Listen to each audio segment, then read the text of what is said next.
Hello and welcome to Face to Face.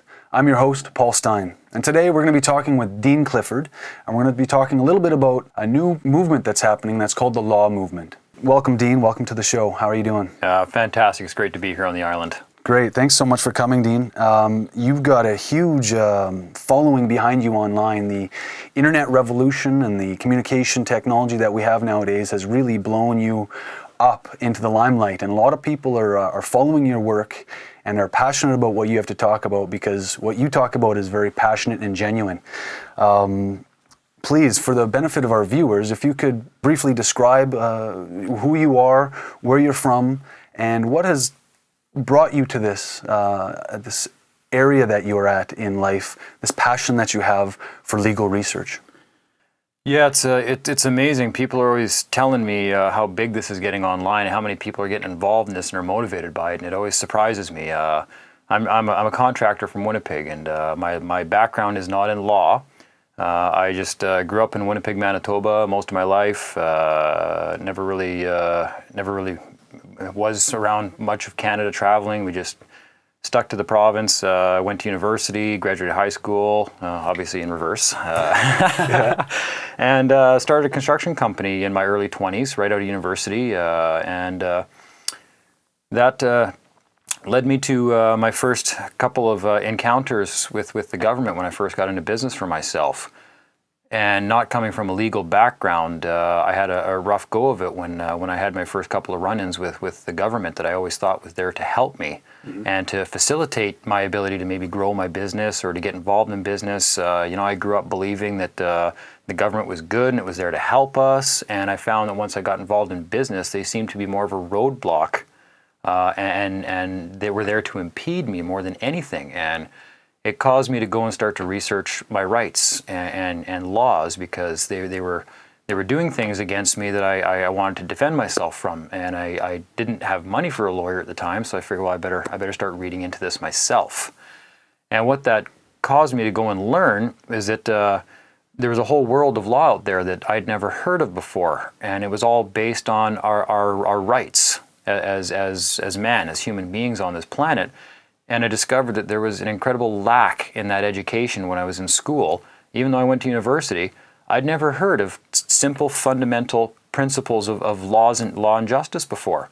And that sent me down the road to, I'm now in my 15th, 16th year of learning law, real law, and its impacts that it's had on my life and what it's taught me and how to be a more responsible individual.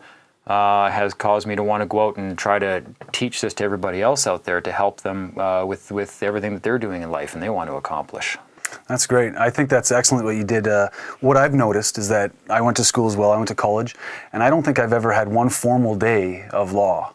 I took a business law course, and then I got a straight A in it, and I wanted to take more business law courses, but they said you got to go to law school to learn more about law. Yes. And so do you need to be a lawyer to interpret law? Do you need, were statutes and legislative law created only for lawyers, or was it meant for the common man? Well, real law, and people have coined it many things over the years. It's the common law is probably one of the most more well-recognized terms to call it, is actually a form of natural law, which means it's not something that was created by government. It's more based on where your rights actually come from, which is why when you start reading statutes that were passed by the government, like the Bill of Rights from 1960, the John Diefenbaker Canadian Bill of Rights, and the Charter of Rights and Freedoms from 1982, both documents clearly state in there that all of our rights are recognized by the government as being pre-existing, meaning they don't come from the government, they don't come from those documents. They are something that are naturally occurring, which means that we didn't get those rights from the government.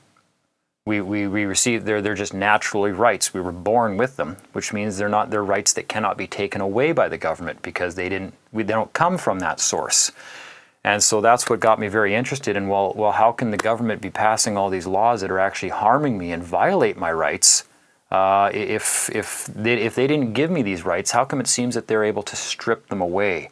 And that's what led me to start unraveling the whole illusion that we think is the legal system.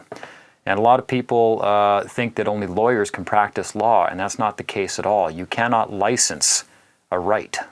Because one of the things you learn when you start researching natural law is that a license is permission to do that which would otherwise be illegal. And every man has access to their rights. So like a license to kill. Yeah. License to kill is There you something that go. would otherwise be illegal, but Yeah. you've been acquitted of it. Or Yeah, you've been, but that's an impossibility. There's no such thing as a license to kill. Obviously, you actually can't create a license that authorizes somebody to do something that's against the law, which killing is against the law. It's not something you're supposed to have the right to do, to kill someone else. it's just morally unethical, right? Yes. So they try to pass acts and statutes. You'll notice they don't even call them laws.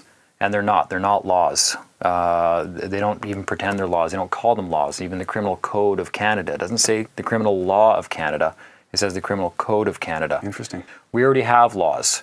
These laws are ancient. They're pre-existing. And that's why Canada recognizes them instead of saying, these are your rights. They recognize that, okay, these were here long before we came along. These will be here long after we're gone. We didn't give them to you. We can't take them away. And they don't want you to know these rights. Yeah. That's why you never learn them in school. They want you to go to a lawyer who's going to tell you that no, you have to obey acts and statutes, and only a lawyer can defend you. So they try to make it very complicated and make you feel very overwhelmed, so that you think that it's something that you can't possibly defend on your own without years and years and years of learning or going to a professional who happens to be a lawyer. That's right. And it turns out not to be the case, because when you start to research natural law, you find out it's actually so simple and so absolute that it's there for the common man, and it was intended for the common man, so that the average, everyday, reasonable individual could defend themselves without the need for this entire legal system. So what we've found now is that a lot of people don't like what we're doing. They think that we're actually trying to be lawless. They're saying, oh, you just want to break the laws. You want to not follow government statutes. The laws are not applicable to you. You're above the law. Oh, you're above the law. You know, I have to follow the law, and you're saying you don't. You're better than me. And that's just the dissension the government's trying to create among us, because they don't want us all to wake up and realize that we actually don't need to follow everything that they dictate to us in life. We can actually learn to get along on our own, Yes. the way nature intended, without the need for their oversight in every part of our lives. And another problem I had was I was looking around and I noticed that there seems to be an awful lot of lawlessness in the world. While the government's trying to tell me I have to do a whole bunch of things, there seems to be another segment of the population that is above that law. Yeah. Like people that steal billions of dollars in Wall Street, Yeah. and they get 2 weeks of house arrest in their penthouse suite. Yeah. And it's like, and so when we started researching law, we found out that, well, one of the maxims of law clearly states that law applies equally to everyone, or it is no law at all. So if a law doesn't apply the same to everyone across the board, then it can't be a law. And does that include government itself? That includes everybody. It either applies to everybody equally, or it's no law. Interesting. So if some people are able to get away with literally murder, and the rest of us can't seem to leave the house without a permit these days, Yeah. we have an uneven balance in the system right now, in our planet. Well, it And looks like it's unbalanced. it's very unbalanced. So I like to tell people, no, in fact, we're not promoting lawlessness. We're actually trying to educate people to bring back, to return law and order. We want law to return, Yes. because we do have lawlessness right now. We do have governments and bankers and Wall Street people and corporations and people that own those corporations that are literally getting away with murder, and nobody is doing anything about it. And to me, that is lawlessness. It's all about bringing responsibility back to the individual, because we have to be self-responsible. Otherwise, children need to be babysit all the time. Right? Absolutely. And if knowledge is power, and knowledge of true law, natural law, is power, and because no institution seems to want to hold these people accountable, the responsibility then falls on us to stand up and say, we've had enough. Yeah. We've had it. We're tired of what's going on right now. What I've found over the years is the more I learn about natural law, the more I realize that I'm responsible for my actions. And so you find that you start to become more respectful of other people and other people's rights, and you start to become more aware of the fact that everything you do, you're responsible for. If you go out there and you cause harm, you're liable for it, and you have to accept responsibility for your actions. So I found that with knowledge actually does come a greater self-responsibility, and you find that you're actually a more responsible individual now. So if that can work on everybody, maybe the prisons are full of people because we're not educating them on what rights are. So if they don't know what people's rights are, how are they to know when they're trespassing on somebody else's rights? That's right. So that's irresponsibility on our part, that we're just not educating people enough. And you said it yourself, you never heard of any of this stuff in school. Oh, no, never once. And I'm interested in it because I do love law. I do like law, and I like a society that functions around respect. I've heard a saying that freedom is synonymous with respect. And no wonder why we don't have a lot of respect out there, because we don't feel that we're free. One of the interesting things you mentioned, though, is that natural law is so simple. And what I find compelling is that one of the shortest acts in in Canada is the Canadian Bill of Rights. It's only 2 pages long, or 2 points long. Very straightforward, very simple. Anybody can read it. I read it for the first time when I was 27. But the most complicated act, the Income Tax Act, is some 2,000 pages long, with another 2,000 pages of regulations and rules. So I find it very interesting that you say that natural law is very simple and it's basic. Another interesting thing that I've heard in the past is where rights and freedoms start and stop, and that's basically the trespassing on your property. My rights stop where your rights begin. So it's very interesting. That's exactly it. And that's the simplicity of natural law. It simply teaches you that your rights end where another's begins. That's a very easy concept to understand. You don't need to have a master's degree in law to understand that. And again, with the laws being simple, that's another maxim of law, that the more short and the more concise that a law is, the shorter it is, the least amount of words you use, and the more concise that it is, the more powerful the law is. The more words you use and the more you drag it out, the least powerful that law is, because it could be bent and twisted to mean anything at that point. It's convoluted, and it's... Yeah, so it has no force or effect. The more convoluted it is, the more it can be interpreted to mean just about anything. And it's exactly it, the Income Tax Act, and that was my first battle. You would have an easier time designing and building a space shuttle than you would trying to decipher that act. Yeah. So what possible force and effect could it have? If you gave that law, and it's not a law, if you gave that act to 1 million people to read, you would get 1 million different answers on what it says. Yeah. So how could that possibly apply equally? It's impossible. And it was designed, and you find out that it was actually designed that way. It was designed to keep people running around on a hamster wheel forever, thinking that you had to go to a lawyer because you couldn't possibly understand it. If you can't understand it, how could it be a law? Yeah. You know what a law is? A law is do no harm. Is that open to interpretation? Not really, no. You can't define that. You can't say unless this, unless that, right? That's exactly it. And how many words was that? 3? Yeah. Okay. And more proof of this is we all, it's one of those little party quiz kind of questions. People always ask, what's the shortest sentence in the English language? What's that? I am. I am. It's also the most powerful statement you can ever make. It has the shortest amount of words. It's the shortest sentence and the most powerful sentence there is in the English language. I am. Yeah. It's the most profound. The more words you add to it, the more you diminish from that.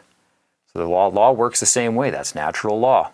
It's almost like that saying, when you try to define God, the more you try to define what God or the divine is, you actually start to limit it. You diminish it. You diminish it because you try, he is this and he is that. Well, what, he can't be a she? Yep. Or vice versa, like you start putting names to it and you start eliminating. I think there's a legal maxim that the inclusion of one is the exclusion of another. All other is. So there you have it there. I want to go back to that income tax thing. I personally went to H&R Block and another place downtown, and I talked to them about income tax, and I find it very compelling that both of them said, don't bother reading it. I can't even comprehend it. And to me that was like, well, you're a professional. What's going on there? How can you not comprehend? If you can't comprehend it, then how can it apply to me if I can't comprehend it? If it doesn't make sense to me, then nobody can. Right? Nobody can. It is irrelevant, and it turns out it actually doesn't apply to anybody. Interesting. So I guess there's more information. We could go into depth about that. People could do their own research on that. Go to our website. Go and do a little bit of research of their own. They'd be surprised what they find out online. Don't take my word for it. Yeah. don't listen to anybody else on the television who's trying to tell you anything otherwise. Yeah. Because I have a feeling that that's half the reason we're in the boat that we're in, is the incredible lack of substance and real reporting and information being made available to people. Mm-hmm. So, well, that's one of the big things I find is the propaganda machine, the television, is so powerful, and it's very influential on us. As a kid, I watched TV, I grew up on it, and you tend to believe everything that's on that television. And I just realized that most of the stuff that I see on TV nowadays, there's no ethics involved. It's all adultery, it's all promiscuity, it's all theft, it's all how to scam this, how to get the best, how to get the advantage of somebody else. Mm-hmm. Very little morals on TV that teach us how to be better humans, better people, and how to treat people better. And so that's one thing I found about maybe 10 years ago when I canceled my cable subscription, that it was very compelling that when I kind of got away from the television, I found that I actually started thinking more about how I can produce a better Paul than, what can I get out of the society? I think JFK said, what can I do for my country, not ask what can my country do for me? And I think that's somewhat relevant in this aspect. Yeah, well, the more immoral a civilization is, or society is, the more rules and regulations it needs, because they're coming from a position of immorality. They don't know the difference between right and wrong, so they need rules put in place to be enforced, and that means an increase in government oversight in every aspect of your life. Mm-hmm. The more morality that we teach and the more rights people understand, the less governance they need. Now we start to self-govern. That's why I said earlier that the more you find out that rights and freedom and self-governance, which means self-responsibility, go hand in hand, the more responsible you are for your actions, the more free you are. So that means that the more free we become, the more responsible we become on our own, the less government we need interference in our lives. And for an organization that wants to be in every aspect of our lives telling us what to do, yeah, very much, that doesn't work in their favor to have a society of well-informed, well-educated people that are responsible in their actions. That's very interesting. I'm Paul. You're watching Face to Face. We're talking with Dean Clifford here, a little bit about the legal movement that's happening. Dean, you were invited to Victoria. You're from Winnipeg, you mentioned. You're invited to Victoria to give a one-day seminar, and it was a packed house. Would you like to tell our viewers a little bit about what that seminar was about and why it happened? Well, 2 years ago, maybe going on 3 now, I was asked by a few people in Winnipeg if I could just start teaching a small group of people that wanted to learn the same stuff that I knew. And I'd never taught anything in my life, and I just thought most of this people knew already. And so I got a small group of people together at my office in Winnipeg, and we started teaching.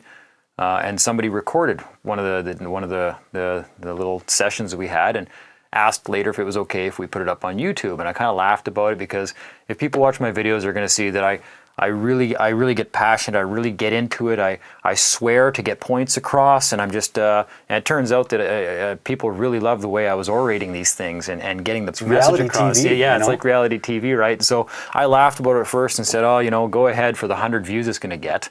Well, within a matter of a month, there was well over 50,000 views and climbing, smokes. and it just went everywhere. And then within a matter of months, I was being contacted by people everywhere that wanted me to travel to Toronto to teach groups of people. And this is my second time out in the West Coast now. Last year we were in Chilliwack. Mm-hmm. And then I took a break for a little while as well, because my construction company was suffering from me not being there. For sure. And actually it gave me a chance to recoup and to get better and more well-educated than ever. I hit the books again and hit the studying and came back bigger and better than ever. Mm-hmm. And this is the first seminar we've taught in a while. And I didn't really know how, if it was even going to be all that big. Like I say, I don't realize how big this is actually getting now around, and other movements around the world. But we didn't really even promote it that much. We have a website, deanclifford.info, where people can go, and we're starting to build an educational and resource-based system for people to access so they can start to learn their rights and get information where they're not going to get it elsewhere. We're trying to fill a hole that's out there. Absolutely. So this seminar was scheduled by my assistant, my self-appointed assistant, and Nora got the whole thing all lined up, and I just drove out here not really knowing what was going to be here waiting, and we had a packed house. We had a capacity seating of, I think, 120 seats, or actually less than that. There was only standing room. Yeah, at the back. And it was packed. There's people from Quebec. There was people from Edmonton and Vancouver. There was 2 gentlemen that stood up to thank me who flew there from Quebec to come learn, and I'm like, don't thank me. Thank you for coming. Like, I'm humbled by that. Like, I can't believe you wanted to travel all the way from Quebec just to come and hear me speak for a day. Like, congratulate yourselves for being that interested in your rights and being passionate about it enough about it to want to fly all the way here. And that tells me right there that there's a lack out there. There's a hunger out there for knowledge. People know that we're being spoon-fed mindless drivel on TV and in the newspapers. Disinformation. Yeah, it's like giving fast food to a starving man, right? That's what's happening. They're getting junk food instead of quality information. So people aren't stupid. That's right. People know that there's something wrong, and they're tired of getting non-answers, and they're tired of getting Honey Boo Boo on TV when they should be getting quality programming. And it is called television programming for a reason. They're programming you. Okay, so it's true. So the let's words start. are powerful. Yeah, you can program a computer to do bad things, Yeah. or you can program a computer to be just a slick system that accomplishes good things, good tasks. And right now, we're not being programmed properly. It sounds awful, but our brains are computers, and they're getting bad programming. They're just sponges, and they just soak up whatever they're around. Right? So people are going out now, and they're looking for quality food on their own, right? So the same way that people are going out and they're looking for quality organic food because we're being supplied with garbage in the GMO stores. stuff, Monsanto. Yeah, people are tired of the garbage information that's out there and the non-answers they get from government. And they're going looking for their own information now. They're hungry and they want substance. They want real stuff. So we have people flying here from Quebec to come for a day. That's crazy that they had to fly all the way here just to get some good quality information on the law. If this is a free country and we pride ourselves on law and order and the rule of law, why is there such a lack of just basic knowledge of law out there? Yeah, because that's what sustainability truly is when everybody knows their rights and everybody knows the law. That's a sustainable Canada, if you ask me, or a sustainable world, right? Yes. So if there's a hole out there that needs to be filled, well, then we're going to fill it. I want to see that people get the access to the information they want and they become more self-aware. Yeah. And that's a big point also, is that when you start to think more and you start to realize what rights really are, and you increase in knowledge, you increase in self-awareness, and you become a more aware individual. You're just aware of a lot more, and it's quite a journey to go down. And it's like Maslow's hierarchy of needs. You have the very top, which is a self-acknowledgement or self-actualization, and I think that's part of it. You mentioned that there's a gap that needs to be filled, and I'm a firm believer that the universe is based on balance. That the key to the universe is balance, and even though you may not see it on TV or in the news or in your political sphere, I truly believe that it's out there, and we live in a technological revolution right now with the internet and communication, and all you need to do is look, and you'll find it, and it's out there. And I think that's the balance that's filling that void. That's what's happening. Nature's just doing its thing. It's doing what it's always done in the past. Well, you can chalk it up to plausible deniability at first, that maybe the media just isn't quite up to speed on what's going on out there, and maybe that's why they're not filling in what needs to be filled in for as far as information goes and what's happening around the world. But when you look at all the protests going on around the world, in Turkey and in Brazil, Tunisia, all these Egypt. Popular revolts, real popular revolts, not the fake one going on in Syria right now, but I mean real ones that the news is not covering. In fact, while the protests were going on in Turkey and there was 1 million people taking to the streets there for the right to peaceful assembly without having their teeth kicked in, Turkish news and even CNN were running specials on penguins and beauty pageants. Okay, there's real things going on in the world, and people should know about this, and the media is providing you with mind candy and specials about penguins, and you watch it now and you just look at this, you're like, are these people for real? Yeah. And so now you have a studio like where we're at right now, where the people have had enough, and they're coming forward and they're creating alternative media because they're tired of the nonsense out there. So we have people that have created a law movement now because we're tired of the nonsense out there. We are going to be the solution. We have to be the solution. I agree. So, and that's what's powering our movement. And I'm shocked at the response it's getting now. Yeah, it's huge. I first found you probably about 3 years ago, I think, when you first came out. I'm an avid online researcher, and I found you through connections, and I follow you on Facebook, and I follow all your posts as well. And it's amazing how, you talk about that turkey revolution, and I didn't hear anything about it on the news, except I scroll my Facebook page, and there are you posting all these things, and I could get direct links to literally direct video phones from people in the crowd. Real time. And it's like, this is powerful information. The revolution is on. Yeah. It's a peaceful revolution, and it's not going to be televised unless it's televised by us. Yeah. I've heard a saying, and it says, truth can never be televised, it can only be realized. So to me, that's a very powerful saying, and I think it is true. In order for you to, if you want to have better health, you need to invest in your health, and it takes time. If you want to improve your body and get more muscular mass, it takes time. You can't just jump on a bunch of dumbbells and start bench pressing 200 pounds. It takes time. So the investment in ourselves is very important, so that we can spread that throughout our community, into our provinces, into our countries, into our world, and create a better world by improving ourselves. It's Yes. almost by improving ourselves, we serve everybody else. And that's the goal, to build a better world. And if it does have to build slowly at the start, then there's no time to waste. That's right. You just jump on it. We have and to go. start yesterday. Yeah. If we want to achieve what we want to achieve in this lifetime. That's interesting. One of the things that I noticed at your seminar, because I attended, was you talked a little bit about divestment. And I found that very interesting. You've done a couple rants on Facebook about that as well. And I think it's I've heard it before, but you really hammered it home there, talking about how we can actually change things with our purchasing power and with our using our intent, our conscious intent, to create a difference. Would you like to talk a little bit more about what divestment means to you and how people can take daily steps to divest from the very corporations that we fight against? Yes, every little bit helps. And a lot of people that are out there are not going to become as passionate and involved as others. But there's little things everybody can do just in their daily life to really help out what we're trying to accomplish out there.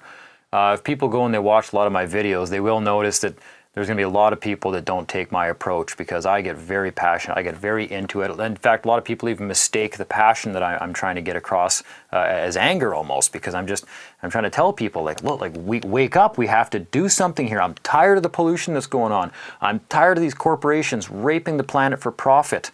Obviously, we need a lot of the things that they're trying to provide, but there's better ways to provide it without destroying the planet, without Roundup, without Terminator seeds, without GMO crops. There's a better way, and we're going to have to produce that better way. And for the people out there that aren't, in fact, I discourage protesting. I discourage that because I don't think that we need to go out there and protest and be adversarial in our tactics. We don't need to try to have the government force a corporation to stop doing a certain thing, right? Because you actually find out that's actually a violation of law, right? So the peaceful way to do this is to vote with your dollar. And if we know that a corporation is destroying the planet with their practices, and it's based on profit, remember, they're doing this for a profit, and we still want the products that they're attempting to provide for us, but we want a better quality product, then we should be going out there and finding the better quality product, or be the one that goes out and provides the better quality product.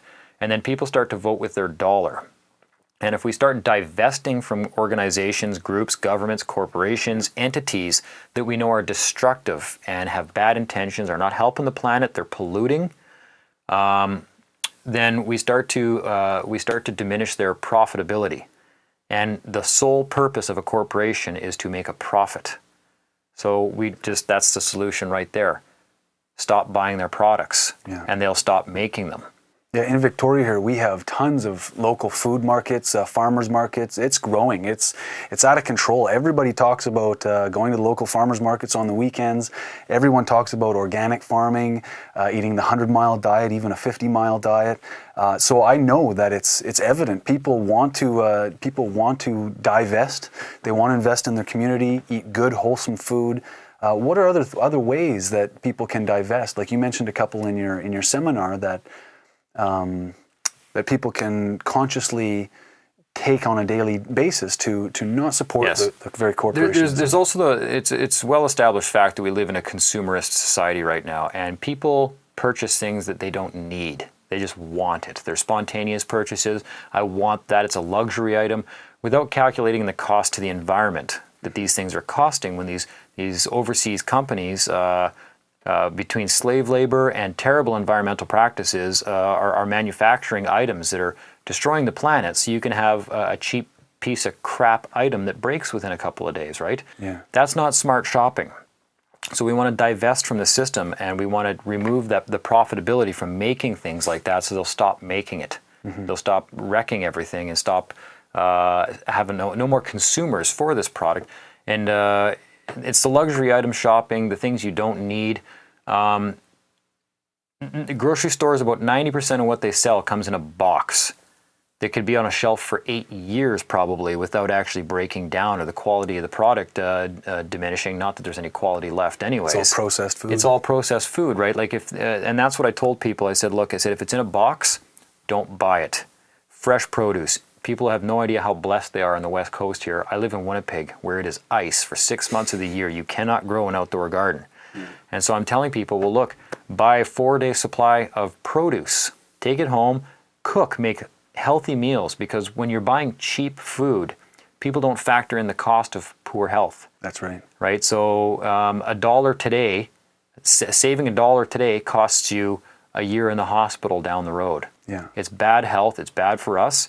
The foods are not healthy. The box is probably more nutritional than the product that comes in it. Yeah. And that just encourages these companies to make more of that type of product. So we're the problem. We keep protesting against corporations for making this stuff.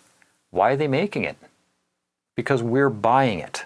So stop buying it. So that's a very important part of this, is knowing your habits, knowing your purchase habits, your consumer habits, and making that conscious effort. I heard you say something about Bolivia and McDonald's. Yes, it's interesting. No sooner had I come out with the divestment program, and rant is the proper word, by the way. I do rant online because I got to compete with the entertainment industry.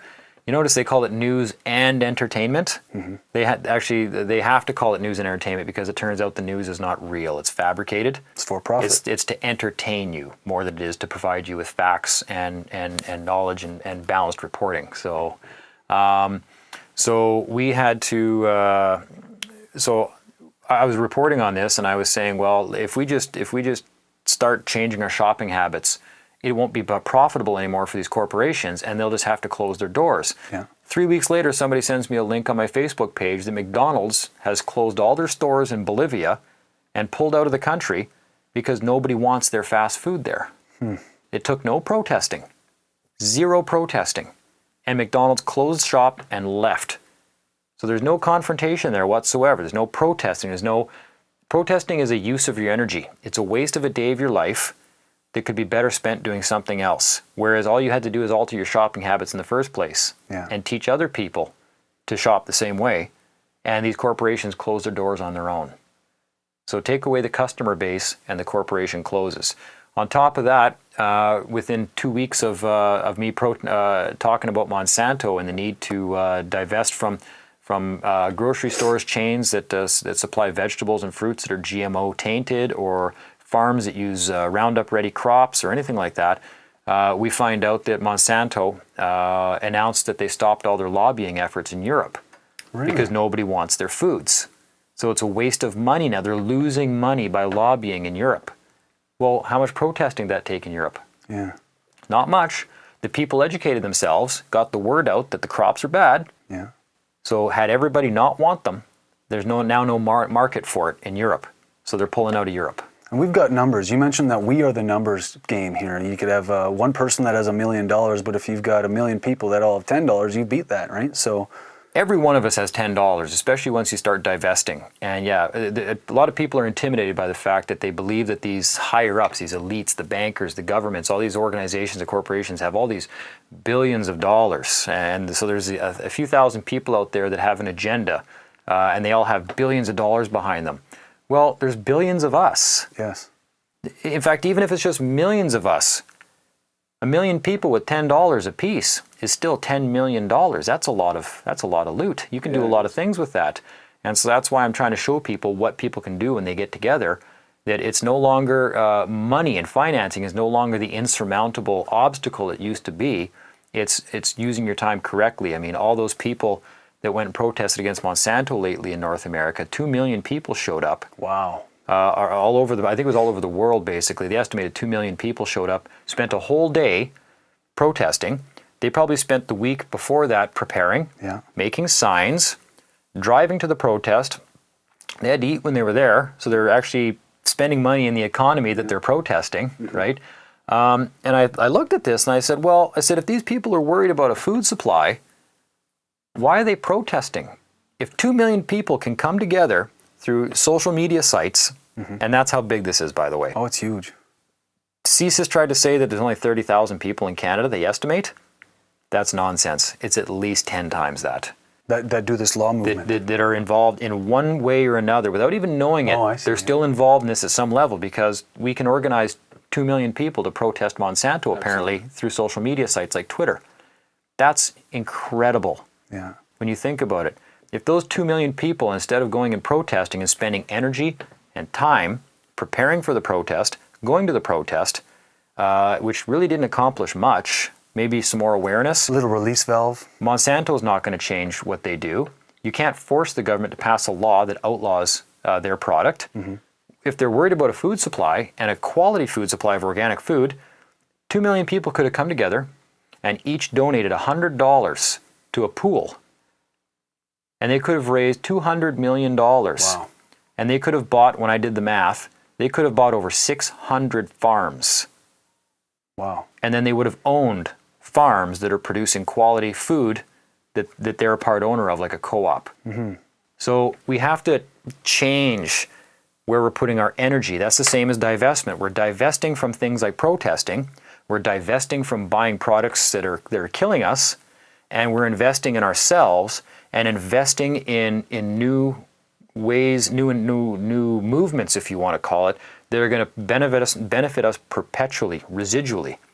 If a group of people did that every couple of months, and you started buying 600 farms every couple of months, how long would it be before you owned every farm? Yeah, not too long. As a people. Yeah, and we get most of our food out of this country anyways, right? Most of the produce is out of this country, and a lot of the farms throughout Canada are not being used. Now we're the solution. Now the farms are growing the food that we want. Well, protesting could never accomplish that. No, because protesting, you're actually giving away, you're giving your power away to somebody else. You're asking for somebody else to do something rather than actually you taking that upon yourself and making the change yourself. And you notice how we were talking earlier that true understanding of law means self-empowerment. Realization that the responsibility is on you. So when we're protesting, we're trying to put the responsibility for change on someone else. That's right. When we're the solution ourselves, we are empowering ourselves, and we are now the solution. We're responsible, we've taken the power back, and we're going to make sure that we get proper food. We're not going to force someone else to do it. We're the solution. I'll just go do it. Didn't anybody's grandfather tell them also when they were growing up, if you want something done right, You do it yourself. you do it yourself? My grandfather said that to me every day of my life growing up. But then the globalization came in and the word outsourcing came into play, and now they say if you want something done right, you outsource it, right? Well, it seems to me that TV does nothing more than try to convince us that we're not smart. We need people to fix things for us. We're not smart. We're not good enough. Yeah. We're not pretty enough. We need makeup. You're not pretty enough. You're not smart enough. Let other people do it. Get a lawyer. You're not cool enough. I need a new Jetta. Yeah, you're not smart enough to understand law. You better go get a lawyer. Right? You're not responsible enough to fix things. We'll do it for you. Okay? Why is it that the world is just getting worse and worse right now the more we try to let other people bear the responsibility of these things? Do we see forestry practices getting better? All these industries that are allegedly being run by people that know better aren't doing so well. What happened to the fisheries on the east coast of Canada? There isn't one. Yeah. It's gone. We apparently had the best and brightest people that were available to us managing that resource. Yeah. Where is it? They destroyed it. Yeah. Well, it's cheaper to get it somewhere else, or you outsource it, and it's gone. I've brought this up with people, and they said, "Well, do you think you could have done a better job?" Yes, Yes, absolutely. And I you're could. living it, and you're living it right now. Because we're doing it now. As soon as I realized, yes, I can do a better job of this, so I am. I'm going to go do a better job of this. And we started doing it. Things started happening.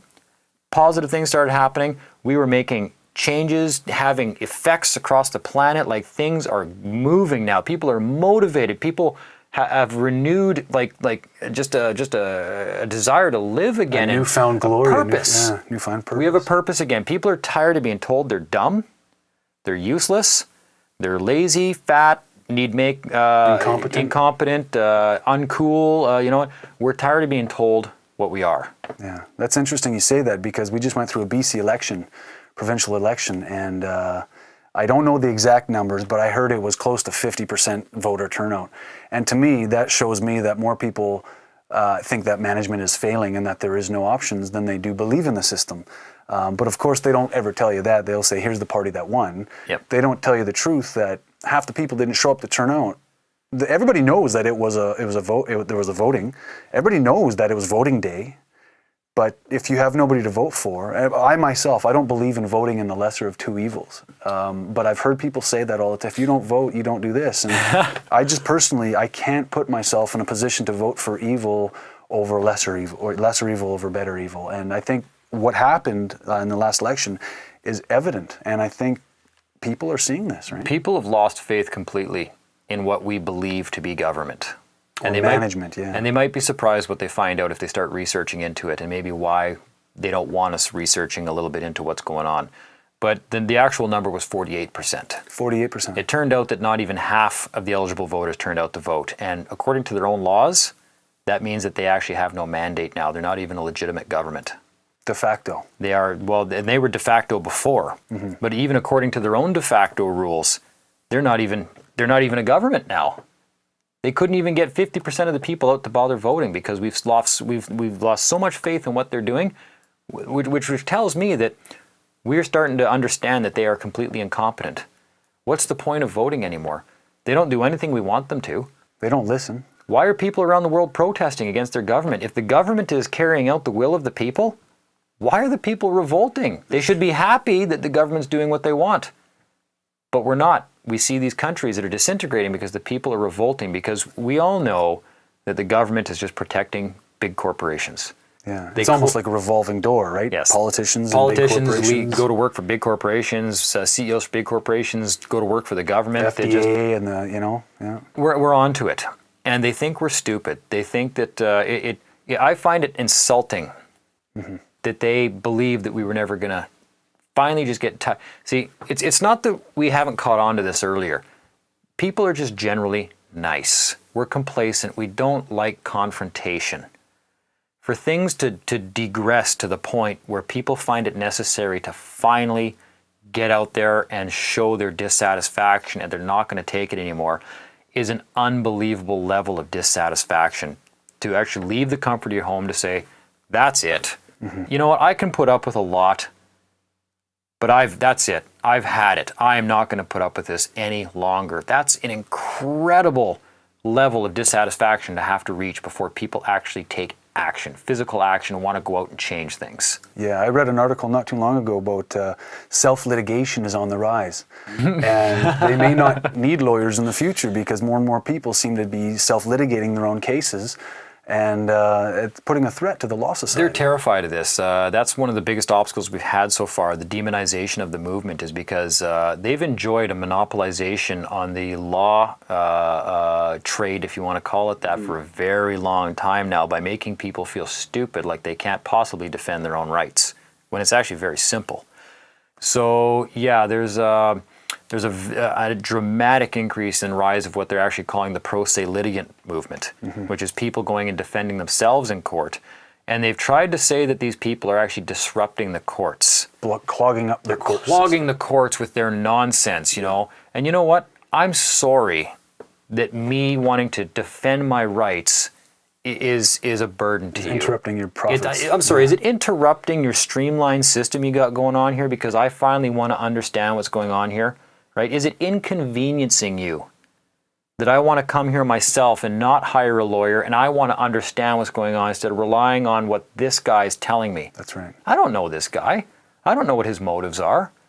If he's a member of the same law society as the guy I'm fighting, who's a member of the same law society as the guy on the bench, should I not be concerned? Sounds like a conspiracy to me. Ooh, yes, we're conspiracy theorists. They're all members of the same law society, but I'm the conspiracy theorist.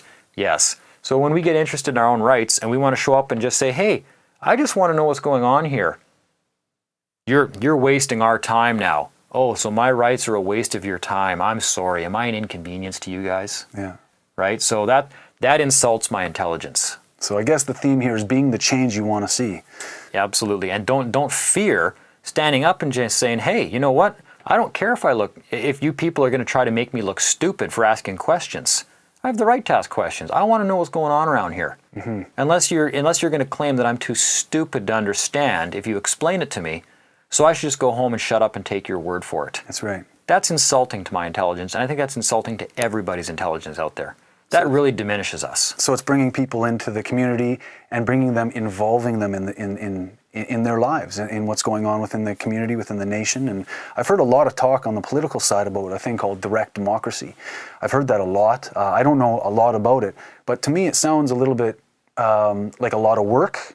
But at the same time, it sounds like there's a lot more people involved in the final process of each decision that happens on a major level. And like I said, I don't know much about it, but to me that sounds like something that would be beneficial for our society. But I hear a lot of people say, "Oh no, we wouldn't want it doesn't work. It doesn't work. It's too much work. It's too much work." Again, there falls back into that lazy habit of just letting somebody else decide for you. Let somebody else do it. I'm too busy watching Honey Boo Boo.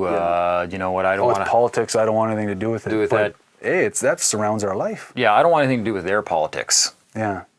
I don't mind politics, but I like real politics. Yeah. And to me, if democracy is what it says it is, which is a choice of government, the will of the people, well, instead of a choice of 3 different guys that are all going to lie to you and screw you over, why don't we then have the choice just to start a whole new government? Wouldn't that be true democracy? Yeah, it would be. But as soon as you bring that up, you're a terrorist. No, they don't want to do that. No. We only want you to pick one of our 3 candidates. We don't want you to pick an actual real government. No, that's not democracy. That's, they'll try to paint it as something else because they realize, these guys might realize that they have the power just to create their own destinies. Yeah. And we'll lose power if they do that. That's interesting. You're watching Face to Face on Victoria Indie TV. We're interviewing Dean Clifford. We're talking about the legal movement, the law movement that's happening around the world and around Canada. We're talking a little bit about divestment, some solutions. We barely touched upon his journey here. If you want to know more about Dean and we want to learn more about his information, you can go to deanclifford.info. And from there's a lot of different links and resources which you can learn and educate yourself about some stuff that you probably don't know. Things that have never really been taught to us before through our educational institutions, our politicians, and our media. Personally, I think that's intentional, but I guess that's debatable. That's what it's all about. I'd like to get into a little bit more about some resources and solutions, because we could talk all day about the corruption in the world and about the bad things that are happening. But you obviously have jumped on board. You've taken life into your own hands. You've taken the responsibility into your own hands. And you're educating other people on how to do the same. So what are some other solutions or resources that you can give to the viewers on how they can step up and start practicing and participating in this, because we've got time to make this work? I'm glad you want to talk about that. In fact, recently I had a CTV interview in Winnipeg where the news crew came out and I showed them all the laws that I speak of that support everything that I'm talking about. Real laws, definitions and dictionaries, acts and statutes that say exactly what I'm saying. See, this isn't my opinion. That's right. A lot of the stuff I'm trying to teach people are right in Canadian acts and statutes. They're actually telling you this if you just go read it. It's right in there. So I showed them all this, and they were flabbergasted by this. Now, almost none of that made it onto the news on the 2-minute clip. But what I find interesting is that they did call the Attorney General of Manitoba to ask if we were correct in our beliefs, and the reply was no, they're not. Okay, so I'm providing all the resources, I'm providing all the material, all the substance, the laws, everything that back this all up, the resource to say, go look it up for yourself. Here, here, go look here, read this, read this, read this. And all they can say in return is, no, they're wrong. So don't take my word for it, and don't take his word for it. Go and look up all the information for yourself, and we're providing it all for everybody. The website has links. I send people all the time to places to go do the research. Read dictionaries. Read. I know it sounds crazy, reading books and whatnot. Read the right books. Don't read the opinions of a lawyer, of a statutory lawyer or something like that. Right? Go and. I always tell people, go and read things. If you want to be smart, go and read something that a smart person wrote. Mm-hmm. So I always send people to go read the writings of Thomas Jefferson if you want to understand freedom and what they intended and what they believe freedom was. And that's what they'll tell you it is, that freedom is self-empowerment and self-responsibility. Read the writings of Benjamin Franklin. Read the writings of some of the great minds.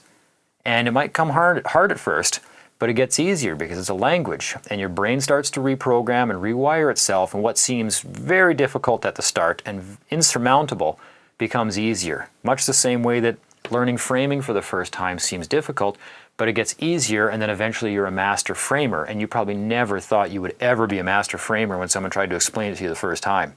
And that happened to me. You're reading these books, and you're like, this is so complicated, I could never understand this.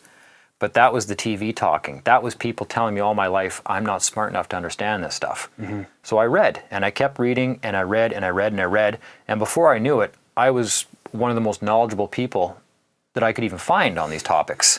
And it didn't take much. Yeah. So now I send people to these kind of things. I've read books like the Law of Nations, written in 1776 by Emer de Vattel. Mm-hmm. I've read the writings of Sir Francis Bacon, going back to the counsel to Elizabeth Tudor. I've read all these kind of things and these minds, and I got to tell you, even now, I still can barely understand Francis Bacon. Mm-hmm. The guy, 500 years ago, a man like that was a genius on a level that I can't even fathom right now. So the sources are there. All the founding fathers of the United States. Do your own research. And I used to find it entertaining on a Sunday morning. I'd wake up and I'd open up the essays of Sir Francis Bacon that I had. And I'd start reading through a couple of lines, and I'd come across a word that I had no clue what it meant. So I'd get my Black's Law Dictionary out, and I'd look up that word. And I'd read it, and then in the definition, there'd be another word that I didn't fully understand. So I'd chase down that word, and I'd read that one. And before long, I found I'd just spent 6 hours reading a dictionary, skipping back and forth, finding different words.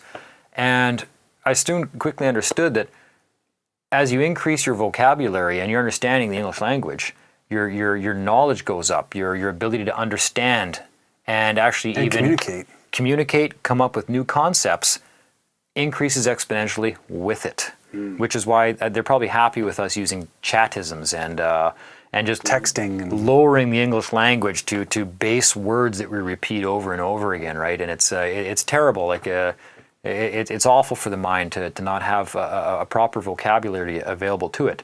For instance, what kind of ideas could I express to you if I only knew 5 words?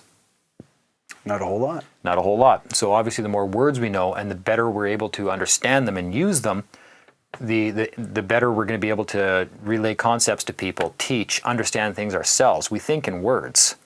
And your ability to understand concepts just increases exponentially with it. Mm-hmm. And people always have epiphanies when I'm teaching them, and when I send them out to learn stuff. I call them epiphanies. Well, you use great metaphors. You always use great metaphors in your teachings, and it's like, you'll talk about Tim Hortons, how you're wearing a hat, and how the policies of Tim Hortons only applies when you're working at Tim Hortons. And if you're in Tim Hortons on your day off, it doesn't apply to you. I don't consider myself to be a highly intelligent individual. I just think I'm just a regular guy. But one of the gifts I've always had since the time I was a kid was an ability to explain things in simple terms, or in a term somebody's going to understand.